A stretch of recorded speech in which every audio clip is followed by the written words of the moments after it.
নমস্কাৰ লাইভ নিউজৰ ষ্টুডিঅ'ৰ মজিয়াত মই নিৰ্মালী নাথ এইখিনিতে আপোনালোকক জনাব বিচাৰিছোঁ যে ৰাজ্যত পুনৰ বন্যহস্তীৰ আক্ৰমণ হয় এই বন্যহস্তীৰ আক্ৰমণৰ ফলত চামুগুৰিত নিহত এজনকৈ লোক চাইকেলেৰে গৈ থকা অৱস্থাত বন্যহস্তীৰ আক্ৰমণৰ বলি হ'ল ৰতন কৰ্মকাৰ নামৰ এজন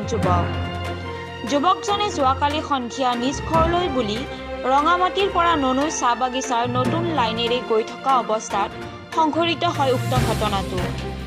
জানিব পৰা মতে যোৱাকালি নিশা বন বিভাগৰ সহযোগত হালনা আৰক্ষীয়ে উদ্ধাৰ কৰে ৰতন কৰ্মকাৰৰ মৃতদেহটো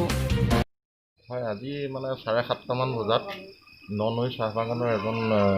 মানুহ ৰঙামাটিৰ পৰা মানে গৈ আছিলে চাইকেল লৈ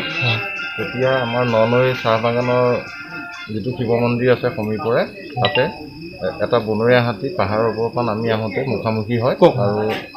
ননৈ গাঁৱৰ ননৈ চাহ বাগানৰ কি চৰকাৰ আছিলে ৰতন কৰ্মকাৰ নামৰ শ্ৰমিকজনক নিহত হয় হাতী আক্ৰমণত তেওঁ মানে সেই